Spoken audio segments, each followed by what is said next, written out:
one thing that I do want to say, right now YouTube is not allowing me to post videos that are 15 minutes or longer. I can't figure out why.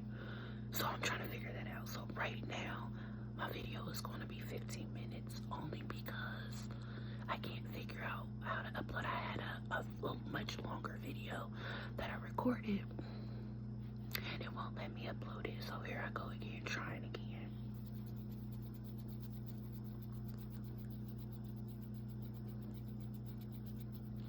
Okay, I'm sorry the phone is right in my face. I feel like I need to do that so that you guys can get the best Whisper Ramble, because right now I don't have a microphone and that whole setup, so this is the best I can do right now. What I wanted to talk about though, I wanted to talk about red pill YouTubers. If you don't know what red pill YouTubers are, it's the men of the YouTube that talk to women or want to give women advice on why they're single, why they don't have a man, and what they can do, I guess, to improve their situation and get a man, or they just need to be happy with being lonely for the rest of their lives. It's cutthroat. Cutthroat. Okay. The reason why I want to talk about it is because per the red pill YouTubers, I am not a high value woman and I will remain single unless I settle for less, or I settle for what my worth or my net value is. Meaning, we'll start with me being overweight. I am a big girl. I don't know if you guys have been following Dank DeMoss. That's that really big girl that's suing Lyft right now because the Lyft driver refused to take her to her destination. And it's a big old controversy. I'm nowhere near her size, by the way, but the reason why I'm mentioning her is because she refused to say fat. She was saying the F word, and I was just like, fat. I don't know, like, so she was saying the F word, so that's why I brought her up. But the reason why I'm saying it is because I'm a fat girl. I'm not a little woman, okay? I am 5'10", so because I'm tall, my weight, it doesn't look as much as I weigh a lot, okay? But with that being said, that's one reason why I'm not a high value woman. I'm not condoning being overweight. Being overweight sucks. I mean, you're out of breath, your knees hurt, your back hurt, you're tired, you can't do or wear certain things because of your weight. So I'm not in any way saying that me being overweight is okay. But what I want to say, or what I am saying, is me being overweight, I don't feel like I'm being less desired from a man. There is plenty of men out here who like a little meat, who like some meat on their bones, okay? There is a lot of men who find me attractive with my size. But what the red pill YouTubers of the world is saying is that if I'm looking for a high value man, I will not get that high value man because I'm a fat girl, I'm overweight. They don't want women that look like me. It's debatable. Now, when they refer to a high value man, a lot of women that I know, and I don't know if you guys are familiar with the show that comes on YouTube. It's called Kendra G Singles, and it's when people call into our show, male, female, transsexual, just whatever you are, gay, lesbian. It's a platform platform for us to call in and say, hey, this is what I'm looking for. These are my attributes. These are my deal breakers. These are things that I like, dislike, da da da. A lot of the women will call in and they say, hey, I'm looking for a 6-foot, dark, handsome man making 6 figures or more. So we're talking about $100,000 or more. We're talking about 6 foot tall or taller.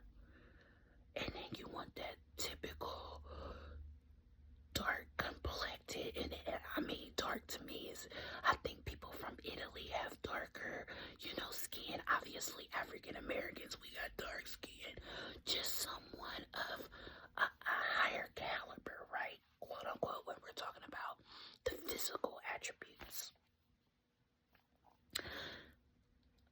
That's what a lot of women want. The red pillars are saying, how do you expect to get a man looking like that if you look like that? If you're fat, you're overweight, how do you feel? Okay, so that's the argument. Another argument is being over 30. Basically, they're saying if you're over 30 years old, you're not going to get a high value man. You're washed, you're old, you're worn out, you're used, you're tossed to the side. If you got to 30 and you haven't found a husband, or your husband found you, however you want to say it, you're old, washed up, they don't want your old ass. So now here we go. I'm over 30. I'm overweight. So I'm supposed to not be able to find a good man because of that. And a good man to me does not have to make 6 figures. If I'm not making 6 figures, I'm not expecting my man to make six figures. Now, if you come in here and you're making 6 figures, then great. Oh, I'm not going to be mad at that, but I don't know. I watched a few of those Kevin Samuels videos, not too many, and he basically is telling women to not expect a man to do anything more or have more if you don't have it yourself. Now, I get that, but I do think as women and as a man, if we're in that more so traditional role, why can't women want more from their potential spouse in a man financially? I don't think I don't know, it's a touchy subject. Moving on, or not moving on, but moving to the third thing, a big one, is women with children. They automatically get, and tattoos. Women with children, or if you got tattoos, it automatically cancels you out from having a good or a high value, whatever that is. Man, I don't agree with that. I don't agree that I don't have children, but I don't feel that because a woman has children, it takes away from the fact that she can still be a good woman to a good man, and that a man that might have more financially can come in and be a blessing to her and her children.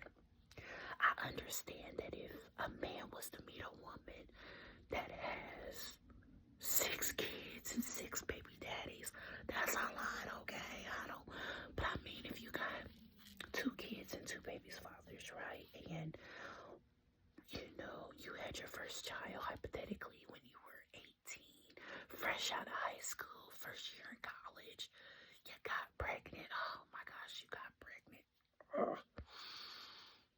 And then, several years later, you get with another guy, possibly even married the man, had a kid, and unfortunately it didn't work out. I don't feel like that makes a woman a bad woman or less than, or she doesn't deserve because of her past dealings and having children. I feel like it can be unfair. I feel like certain situations, it's situational. If you hear that a woman had back-to-back kids and just was out here, then we can, but I feel like it's not fair to put all women in a box and say, yep. Or if you got tattoos, there's some women that have tattoos on like their boob or chest or their arms and things like that.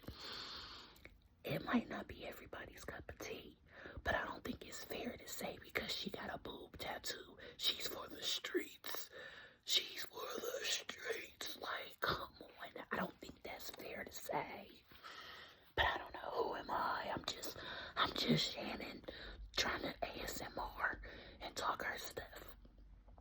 Okay. One more thing I want to talk about because I only got 15 minutes, y'all. What did I want to talk about? Oh, Beyonce. What is going on with her prices and her ticket prices? Girl, okay, listen. I love Beyonce, but I can't afford Beyonce. I will not be going to Country Carter. Let me tell y'all something. I heard about people that were on the pre-sale list. They got their links to get their pre-sale tickets. They wait in line on their virtual line for hours.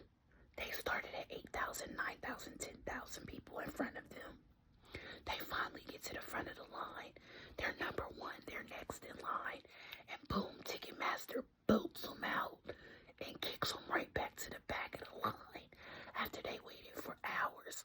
Now mind you, the cheapest tickets was like $1,000. And those are the nosebleed seats. $1,000 nosebleeds. Come on. I personally feel like if I'm gonna pay $1,000 or more, I wanna be fairly close to the front, if not in the front. Or you wanna be able to do like a meet and greet type of thing. I am a Beyonce fan, but I'm hearing people are still paying. Was it Renaissance? What was the last tour she had when everybody was doing the silver and the Cowboys hats and stuff?